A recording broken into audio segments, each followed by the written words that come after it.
Nina bendloveni amandla nazi indaba ze1KZNTV ifundele uphilano kaCebekhulu kamzimba umntwana uyakhuleka sanibonani. Nazi indaba okuyize sithi ngezihamba phambili namuhla. Ufihliwe washona ebuya kwinkomfa yeANC. Akukubi kangako kwezomgwaqo kwelikaMthaniya. Kanti umhlathuze uthi libunjwa liseva.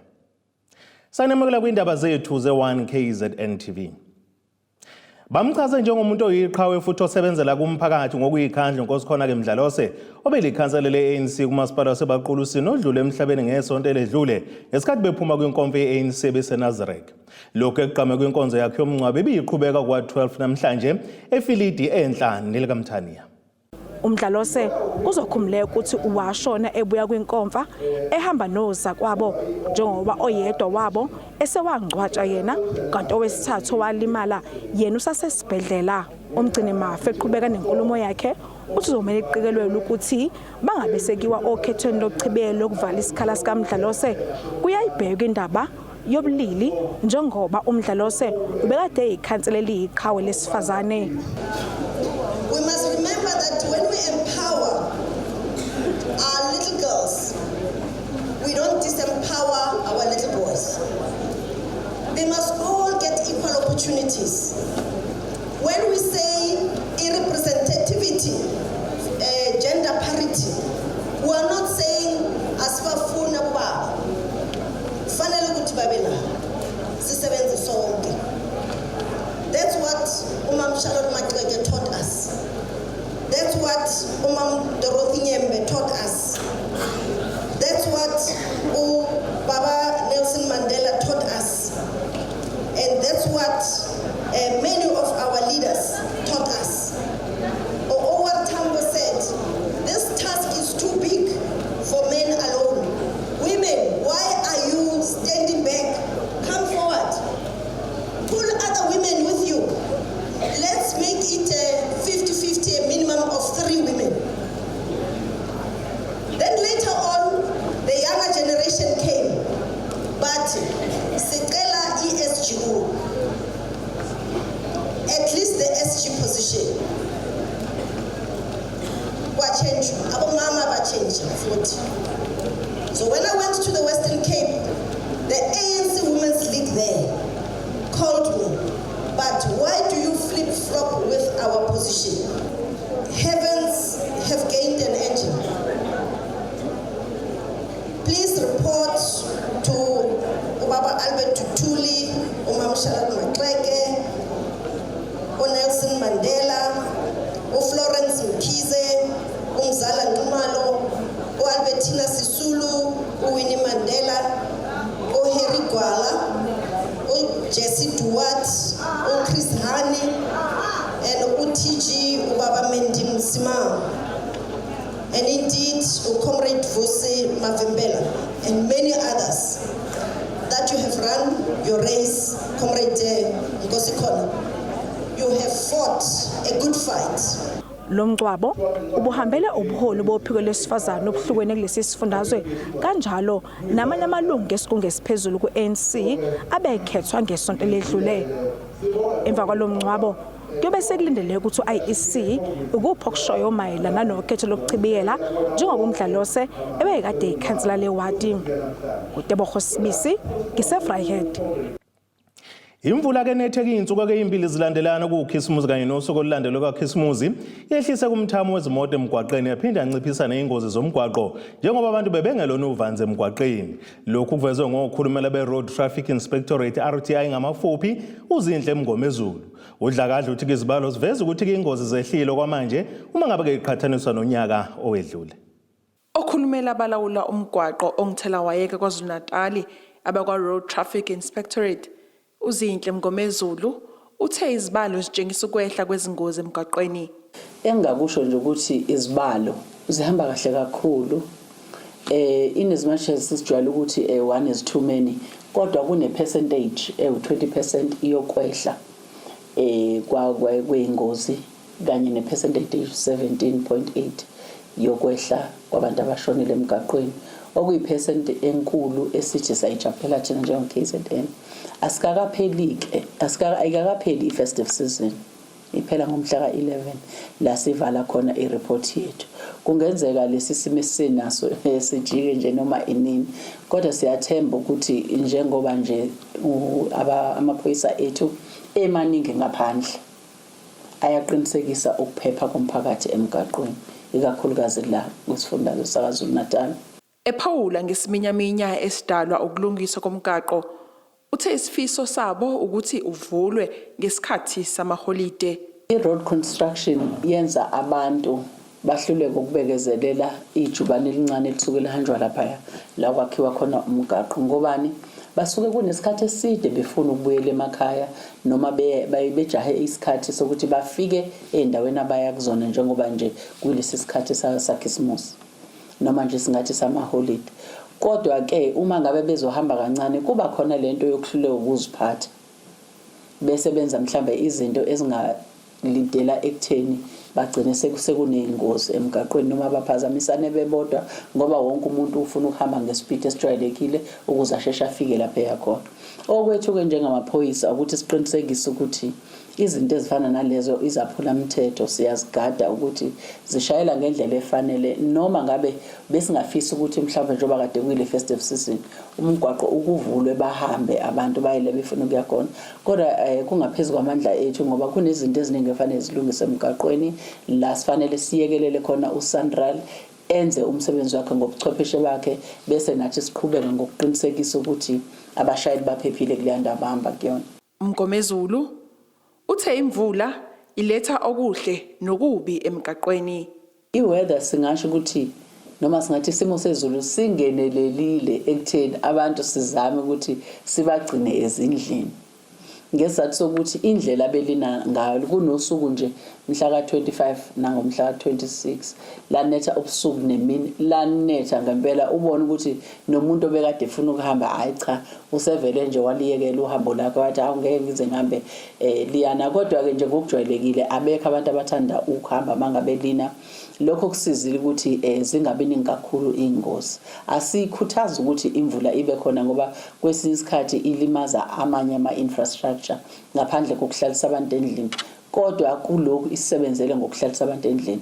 Mngomezulu uphinde waxwayisa abashayeli ukuba bashayele ngokucophelela emgwaqeni. Ezindabeni ze1KZNTV ngu-Ayanda Dube, ngibika ngisemgongondlovu. Umasipala uMhlathuze enyakatho KwaZulu-Natal wethule ngokusemthethweni uhlelo kwisibaya seyinsizwa lokukhuliswa kwabafana abancane abangenabo abazali ngenhloso yokulisana nodlame olubhekiswa abesifazane nezingane. Ekhuluma-ke neziko lezindaba umeya lomasipala uXolani Ngwezi uveza ukuthi abafana kumele basale ngaphandle kwazise nabo baneqhaza elikhulu ekwandeni kodlame lwasemakhaya.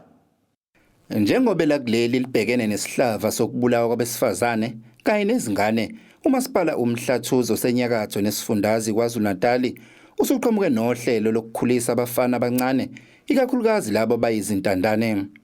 Imeya lomasipala uXolani Ngwezi ethula ngokusemthethweni lolu hlelo olubizwa ngokuthi isibaya sezinsizwa uveze ukuthi lolu hlelo luzolisana kakhulu nodlame olubhekiswe kwabesifazane kanjalo nasezinganeni, ukuthi uhlangane nabafana abasebancane kusuka eminyakeni ewu-12 kuya ku-19 years abangenabo abazali noma bakhuliswa abazali ngabodwa. Isizathu esikhulu salokho ukuthi ngoJulayi sibe nokuhlangana la khona obekukhuliswa khona intombi. Sase sinquma ke ukuthi akufanele ukuthi intombi zikhuliswe zona zodwa zitshelwe ngokukhula kahle ngokuyiphatha kahle bese kodwa abafana abancane bona singabakhulisa ngoba kusho ukuthi sikhulisa ingxenye yodwa, then i-gender based violence ngeke iziziphele ngoba abesifazane bazoyiphatha kahle kodwa amadoda kube ukuthi isizwe sikhulisa amadoda angekho qotho. So ke okunye kwesibili ke ukuthi enye yeyinkinga esibhekene nayo kakhulu ukuthi thina esibe nenhlahla ukuthi sikhuliswe abazali bobabili bekhona nogogo nomkhulu, mhlambe sikwazile ukuthi sithi make it empilweni, kodwa kunabantu abangakutholi lokho usuku nosuku oselokhu bazalwa abazange nje bezwe ubaba noma umama ekhuluma ukuphila kubona nokuthi kusho ukuthini ukuba indoda, kusho ukuthini ukuyiphatha kahle mawukhula njengomfana. Kanjalo nalowo beyisimenywa kulomcimbi ilungu leParliament uMkhuleko Hlengwa olushayela ihlombe lolu hlelo kwazise kunoma iziphi izinhlelo akumele abafana abancane basale ngaphandle. Kubalulekile ke namhlanje ukuthi sibuye sikhumbuzane siyizwe ukuthi sibhekene nengwadla yokuphuka komphakathi, a broken society. Ibulawa into eziningi kokufaka phakathi ukudlanga kodlame olubhekiswe abantu besifazane nezingane, ukuphuza okusezingeni eliphezulu nezidakamizwa kanye nobugebengu njalo njalo. Njengokuthi ke uma ubuka eduze bese ubona ukuthi abantu ekuyibona ngempela abathintekayo kuzo zonke lezi igameko abantu besilisa. So ke uma kunohlelo lokuthi abafana abancane bakhuliswe ngendlela ebaqondisayo, kwenza ukuthi sibe nethemba lokuthi kusasa lizobe lingcono kunenamhlanje ngoba sizozilungisa lezi zinto eziyinselelo ezifaka phakathi ungaphili ngendlela efanele kumphakathi ezandleni zabantu besilisa. Lo mcimbi ubuhanjelwe nawubuholi bomdabu kanye namakhansela amasipala uMhlathuze. Ezindabeni ze-1KZNTV kubikuthi abantu maphumulo esikhaleni. Umholi wekhokasi ye-DA eThekwini KwaZulu-Natal uThabani Mthethwa uthi njengoba isifundazwe KwaZulu-Natal ehlaselwe imvula eyinamandla bafisa umasipala weTheku uqinisekisa ukuhlola ubunjalo bamanzi olwandle usuku nosuku uqinisekisa ukuthi isimo samabhisha avuliwe silokhu siyinto eyodwa engabeke engcupheni impilo yabawahambele. Unyamboso usho kanjena ke kulandela ukuhlasela kwemvula enamandla ngempela sonto. Ngemumva kwempela sonto ende yamaholide okuphela konyaka nalapho kubonakala imvula ebilokhu ishaya, lokhu kulethe ingebhe ikakhulukazi odabeni lwegciwane i-E. coli emabhishi aseThekwini. Amaqembu ezepolitiki abelokhu enxenxa umasipala iTheku ukuba ngawavuli ngenxa yokukhathazeka ngempilo yabazobahambela athi-ke kawagculisekile ngesinqumo sikamasipala sokuwahlola njalo ngemuva kwey'nsuku ezimbili, kepha afuna ahlolwe usuku nosuku.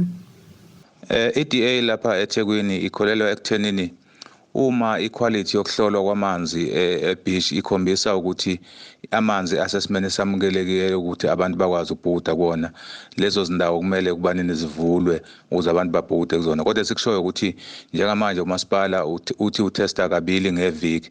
Sithi ke thina njenge-DA umasipala katheste zonke izinsuku iquality yamanzi uqinisekisa ukuthi la kubonakala khona ukuthi iquality iyavuma ukuthi abantu babhukude awavulwe lawo mabhishi. La kubonakala khona ukuthi iquality yamanzi isesimene sokuthi sibucayi abantu akufanele babhukude azivalwe lezo ndawo uqinisekisa ukuthi la kuvulwe khona ingoba kuphephile kuba nini abantu babhukude khona, la kuvalwe khona siqinisekisa ukuthi abantu ababhukude khona uze kwazi ukuthi kuhlengeke kuvikeleke impilo zabantu.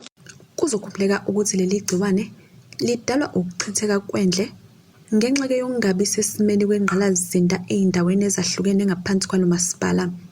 Umholi we-Action SA esifundazweni uthi ke bayaqonda ukuthi umnotho ubalulekile nokuyisona sikhathi lapho ke abantu bethutheleka kuleli dolobha, kepha ucwaningo luveza ke ukuthi ubungako baleli gciwane bungaphezulu kwalokho okulindelekile. Siyazi ukuthi i-E. coli ingozi kangakanani, ikakhulukazi uma isiningi ngendlela eningi ngayo njengamanje bathi abantu amaningi mawubheka uyabona ukuthi benchmark E. coli must be below 500 CFU per 100 ml, but njengamanje sibona ama-figures range ngaphezulu kwa-800 CFU per 100 ml, okay ukuthi ubungozi buningi kangakanani ke.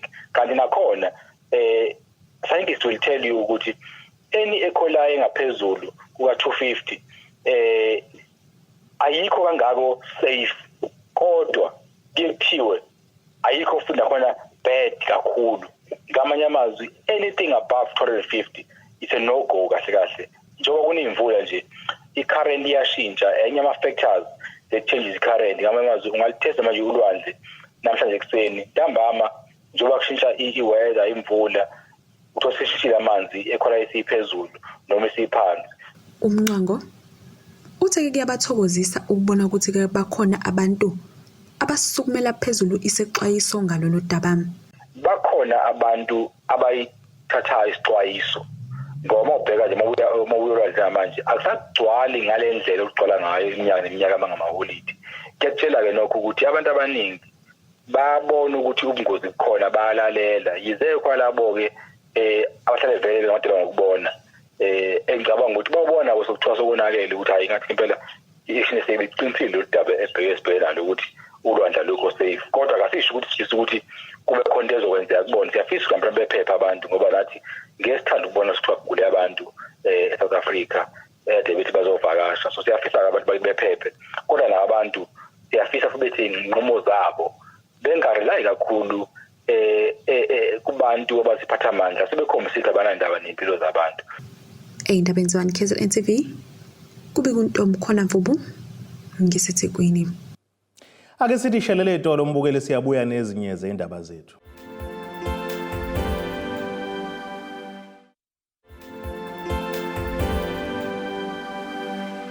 Asibonge siphinde sinamukele nisabukele zona indaba ze1KZNTV. Nazo ke zona indaba esithi izo ezihamba phambili namuhla.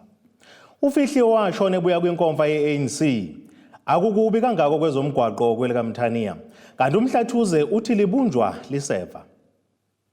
Kube isikhathi senjabulo kubantwana abakhubazekile abahlala kwindlu yokuphephela kwa17 eMzumbe ngesikhathi ke imiyalo masipala banikelela ngeinsiza ezobasiza. Leli ikhaya ligcina abantu abakhubazekile ngendlela ezahlukene okubalwa nabangakwazi ukusuka embedeni. Kanti iziko lezindaba like labika ngeinselelo leli ikhaya elibhekene nazo.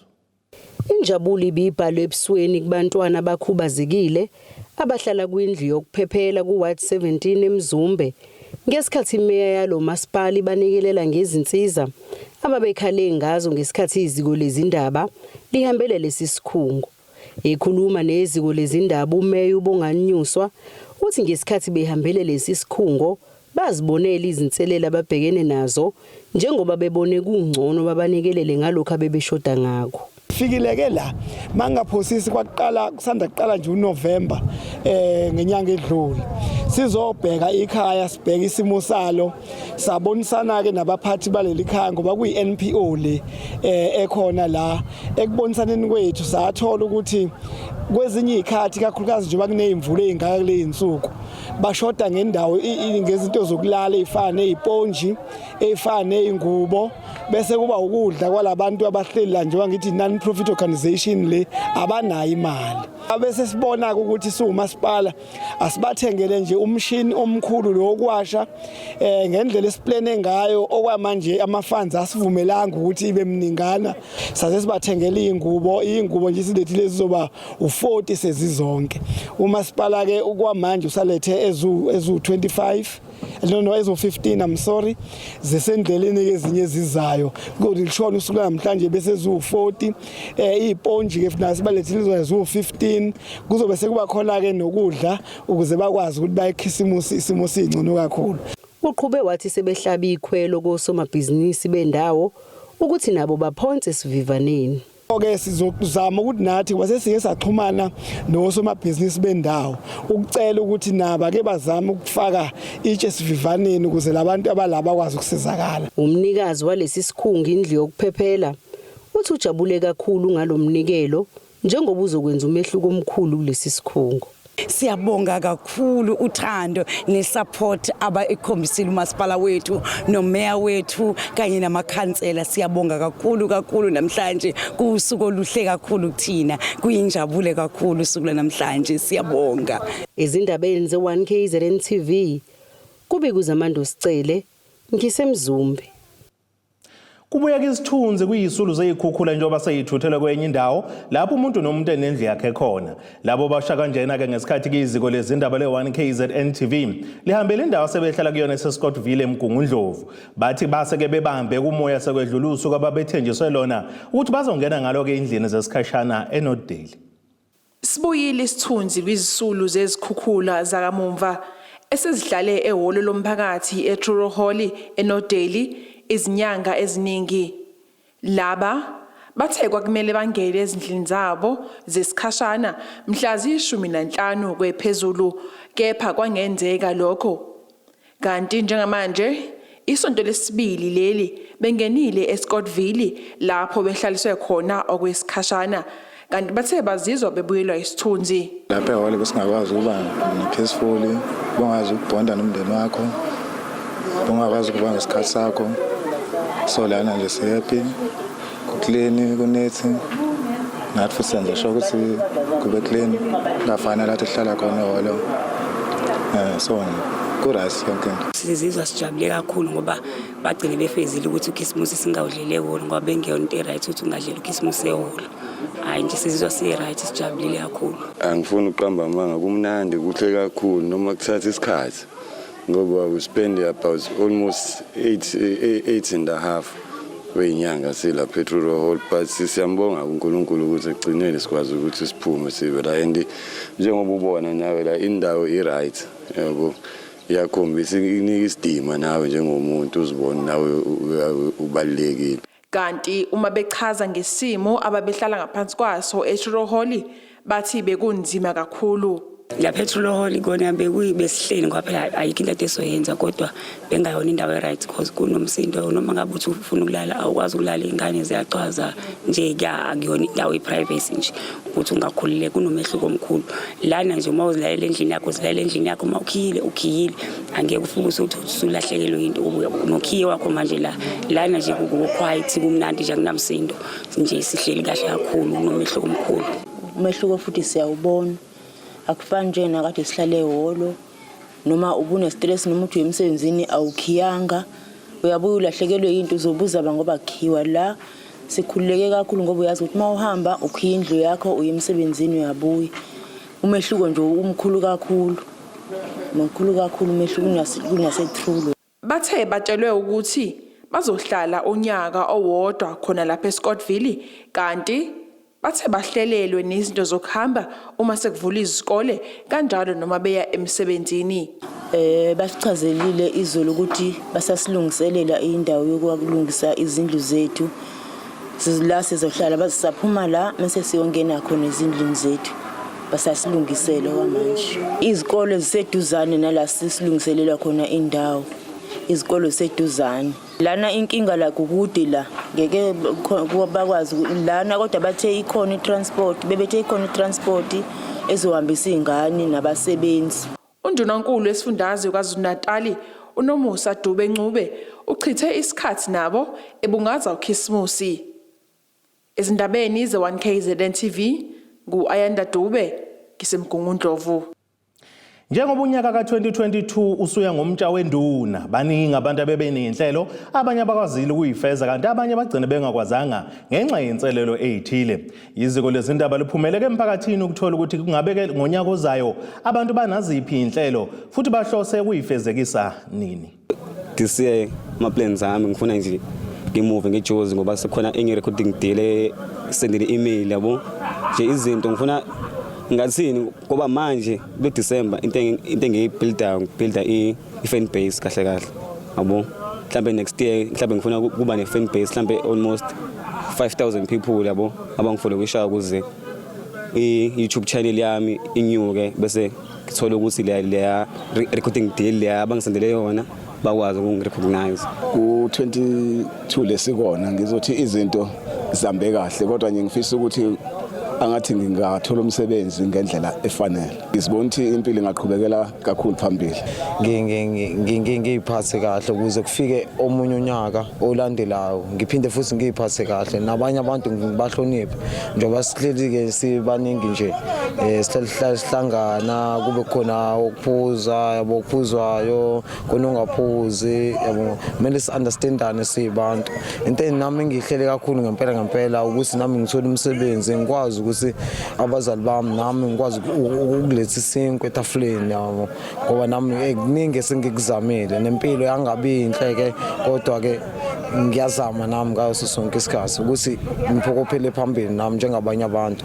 Ya benginebhizinisi ke bengilenza so azange lihambe kahle kulonyaka ka2022 so nginesifiso ukuthi ngonyaka ozayo njengoba seku2023 engathi ngingaphumelela kakhulu ngoba ngumuntu osebenza ngabantu nginelokhuza ukuthi bengakayi-register for ukuthi kube ibhizinisi official yabo isephola i-fast food so nami ngingafisa ukuthi ngithole uxhaso uma ikhona indlela kakhulu-ke lapho yabo ya bese ngiphinde-ke ngidlulise nokuthi-ke ngikhonzele kakhulu-ke nengane yami kumkhululi.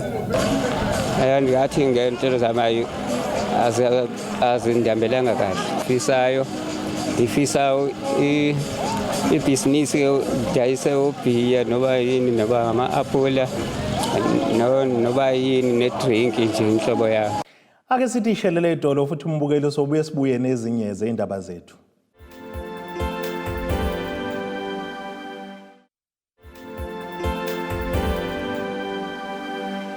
Asibonge siphinde sinamukele nina besilo nisabukele zona indaba ze1KZNTV. Nazo ke zona indaba esithi izo ezihamba phambili namuhla. Ufihli washone buya kwinkomfa yeANC. Akukubi kangako kwezomgwaqo kwelikaMthaniya. Kanti umhlathuze uthi libunjwa liseva. Ake sibheke engosini yezomnotho.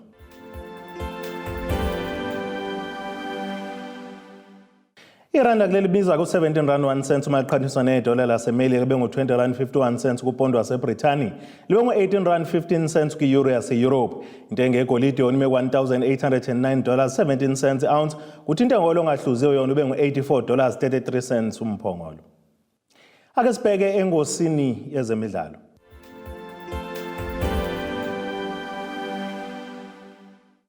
Ukuxhumana okuhle phakathi kahlalo weKaizer Chiefs uKaizer Motaung nabebhola baseMelika ikhona okwenza kwabalula kakhulu ubakele liqembu lidedela uNjabulo Blom osayesayina ke neqembu lakhona ke eMelika elidlala kwiMajor Soccer League elibizwa ngokuthiwa iSt. Louis City. Lo mdlalo bese salelwe izinyanga kwinkontileka benawo nabafana bokuthula noxolo. Leli qembu kangasayine kulona liqeqeshwa yilo wadedlalela bafana uBradley Kennel. Kanti kubadlala bakuleli ke asebeke badlala ke eMelika kubalwa yena ke uMtaung kube uJomo Sono, Dr. Khumalo kanti kamuva nje obonga okuhle hlongwana noKamohelo Mokojo badlala khona kwelaseMelika. Ake sibheke naso isimo sezulu esingalindeleka.